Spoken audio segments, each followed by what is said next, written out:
ఇక వార్త వివరాల్లోకి వెళ్తే రాష్ట్ర ఆర్థిక పరిస్థితులను సరిచేస్తూ పేదలకు ఇచ్చిన ఒక్కో హామీ అమలు చేస్తున్నామని మంత్రి పొంగులేటి శ్రీనివాసరెడ్డి అన్నారు. ఖమ్మం రూరల్ మండలం ఏదులాపురం మున్సిపాలిటీ పరిధిలో పర్యటించిన మంత్రి పలు అభివృద్ధి కార్యక్రమాలకు శ్రీకారం చుట్టారు. పొన్నేకల్ చెరువు వరకు 2,53,00,000 రూపాయలతో నిర్మించనున్న బీటీ రోడ్ నిర్మాణ పనులకు శంకుస్థాపన చేశారు. పొన్నేకల్ గ్రామంలో 18 మంది డబుల్ బెడ్రూమ్ లబ్ధిదారులకు పట్టాలు అందజేశారు.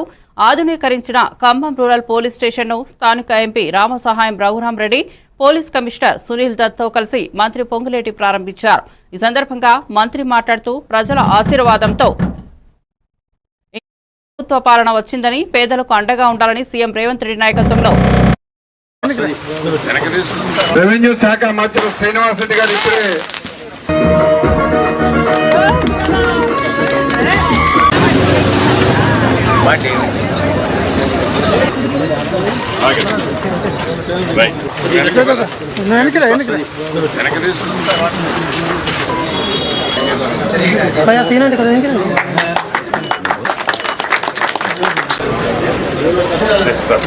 నువ్వు కట్ చేయరు, నువ్వే కట్ చేయి, నీకోసం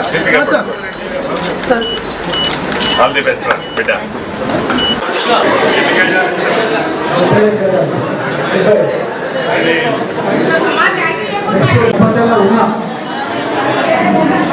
అవసరం ఉంది. ఇందిరమ్మ ఇల్లు మొదటి విడత ఇచ్చాను.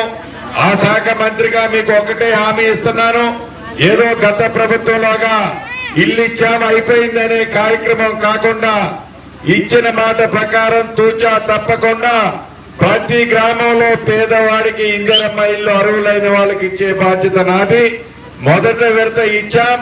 రాబోయే రోజుల్లో ఇంకా 3 విడతలు ఇస్తాం. అర్హులైన ప్రతి పేదవాడికి ఇందిరమ్మ ఇల్లు ఇచ్చి తీరతామని కూడా మరొక్కసారి ఈ వేదిక ద్వారా తెలియజేస్తున్నాను. అదే రకంగా ఇళ్ల పట్టాలు డబుల్ బెడ్రూమ్ కు సంబంధించింది కూడా పెండింగ్ ఉంది. ఈ పొన్నేకల్లో వాళ్ళకు కూడా 18కి ఇక్కడ ఇవ్వటం జరుగుతుందని కూడా తెలుపుతూ మీ దీవెనలు, మీ ఆశీస్సులు, మీ ప్రేమ అభిమానాలు రాబోయే రోజుల్లో ఇందిరమ్మ పార్టీకి పూర్తి మద్దతు దీవెనలో ఉండాలని మనస్ఫూర్తిగా కోరుకుంటూ మీ అందరి దగ్గర సెలవు